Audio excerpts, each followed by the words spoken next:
लौट आया है लॉकडाउन, सरकार कैसे रहती मौन। नमस्कार देवियों, सज्जनों और सरप्रिय छात्रों, आप सबका हार्दिक स्वागत है शिक्षा पॉइंट पर। स्थिति इतनी खराब हो जाएगी, दोबारा से लॉकडाउन लगाना पड़ेगा, इसकी कल्पना शायद किसी ने की नहीं थी। जहां 100 से कम मामले आने लगे थे, स्थिति पूरी नियंत्रण में हो गई थी, कोरोना को समेट लिया गया था लगभग, लेकिन न जाने कैसे फिर से इसने इतनी तेजी से पांव पसारे हैं कि बड़ा ताज्जुब होता है। आज की अगर बात करें तो दिल्ली में 25,000 से अधिक नए मामले आए हैं और 161 लोगों की मृत्यु हो गई है। पूरे देश में 1,70,000 से अधिक नए मामले हैं और लगभग 1,600 लोगों ने दम तोड़ा है।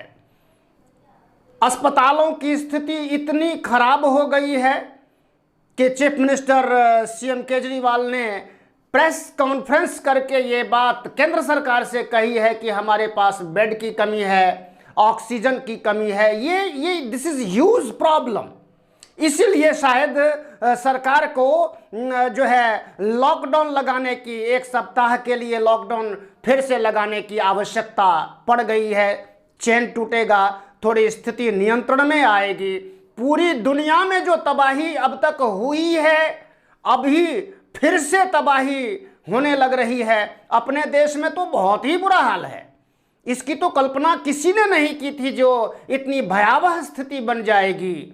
इसीलिए शिक्षा पॉइंट सबसे प्यारे छात्रों से, अभिभावकों से सबसे निवेदन करता है कि लॉकडाउन का पालन करें, घरों में रहें, बाहर तभी निकलें कोई आवश्यक सेवा है, आवश्यक ज़रूरत है, बहुत ज़रूरी काम है, साग सब्जी दूध आदि के लिए निकलना ही पड़ता है तो आसपास ही मिल जाया करता है। बिना मास्क के ना निकलें, लगातार अपने हाथों को बार बार धोएं, सैनिटाइज करें। अब तो सैनिटाइजर से भी इरिटेशन होने लगी है। जब हैंड सैनिटाइजर लगाते हैं ना तो उसकी तेज़ बदबू जब नाक में लगती है तो लगता है कि बस नाक ही खराब होना हो जाए कहीं। स्किन में प्रॉब्लम होने लगी है कई लोगों को सैनिटाइज करते करते, लेकिन और कोई विकल्प भी नहीं है। विकल्प एक ही है, अपने इम्यून सिस्टम को और बूस्ट किया जाए। काढ़ा पिया जाए, गर्म दूध में हल्दी डाल करके पिया जाए, खान पान का विशेष ध्यान रखा जाए, गर्म गुनगुना पानी पिया जाए और धूप लिया जाए। धूप में कुछ देर 1 आध घंटा बैठा जाए। ये सब ऐसी चीज़ें हैं जिनसे हम अपने आप को स्वस्थ रख सकते हैं, क्योंकि ये फैलने वाली बीमारी है। एक को परिवार में किसी एक को हुआ नहीं कि दूसरे तीसरे चौथे और इस तरह से पूरा परिवार संक्रमित हो जाता है। अस्पतालों की स्थिति तो ऐसी है कि कोरोना के नाम पर जो मरीजों के साथ हो रहा है ना, भयावह स्थिति है। बनारस में एक बेचारे ने दम तोड़ा और दम तोड़ते तोड़ते जो अपनी स्थिति उसने बयां की, बड़ा ही अफसोसनाक मंजर था। वो बेचारा जो बोल रहा था, सांसें फूल रही थी, खांसी आ रही थी, लोग डॉक्टर भी सुरक्षित नहीं है ना।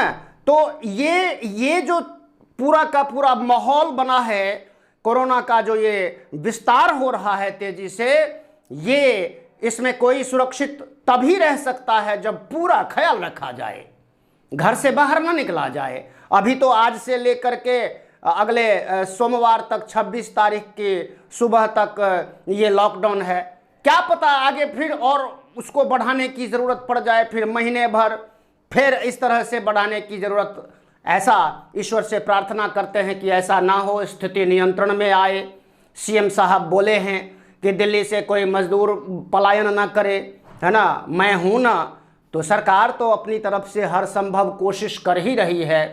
अब अस्पतालों के अंदर के जो हालात हैं वो हालात किसी से छुपे हुए नहीं हैं, सभी जानते हैं, सभी चीज़ों की कमी हो रही है। ऐसे में कोविड एप्रोप्रिएट बिहेवियर और अपनी सुरक्षा हमारी मुट्ठी में है।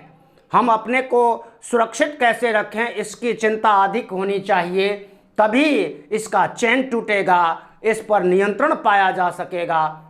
और जो 45 वर्ष से ऊपर की आयु के लोग हैं सभी बेझिझक वैक्सीन लगवाएं।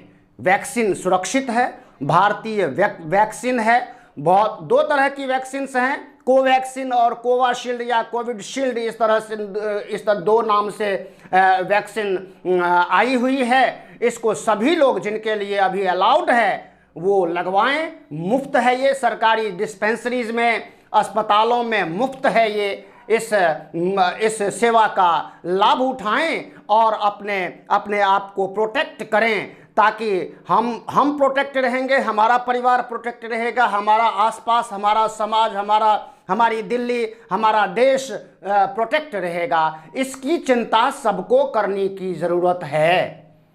इसको समझना बहुत आवश्यक है कि हम अपने स्वास्थ्य के साथ खिलवाड़ बिल्कुल ना करें। मास्क पहने, उचित दूरी बनाकर रखें, घर में भी उचित दूरी बना करके रखें, और बाहर तो बिल्कुल ही ना निकलें। वैसे भी पाबंदी है, टोटल लॉकडाउन है। ऐसे में आवश्यक सेवाएं जारी रहेंगी। उसके लिए पास सीएम साहब ने ये बात कही है कि भाई शादी ब्याह के ऐसे मामले हैं जो बड़ी मुश्किल से तय होते हैं। ऐसे में शादी ब्याह को रोका नहीं जाएगा। 50 लोगों की एंट्री संभव हो पाएगी, एक साथ वो इकट्ठे होंगे सोशल डिस्टेंसिंग और मास्क के साथ। उसके लिए भी पास जारी किया जाएगा। पुलिस कंसर्न पुलिस थाने से उसकी मंजूरी ली जाएगी, तभी ये सब काम संपन्न होंगे। आवश्यक सेवाएं जारी रहेंगी और अस्पताल और दूसरी सेवाएं, आवश्यक वस्तुओं की जो सेवाएं हैं, उन सेवाओं पर कोई पाबंदी नहीं होगी। लेकिन अनावश्यक जो घूमने वाले लोग हैं, मुझे तो ऐसा लगता है कि ये जो आवश्यक आवारागर्दी करने वाले लोग हैं ना, जिन्होंने खिलवाड़ बना करके रख दिया, भाई थोड़ा सा स्थिति संभला था, संभली थी, उस पर पानी फेर दिया कुछ लोगों ने खिलवाड़ करके। तो ऐसा खिलवाड़ ना करें, सुरक्षित रहें। चैनल को सब्सक्राइब करें, बेल आइकन को भी दबाएं। Stay safe. जय हिंद, जय भारत, जय भारती।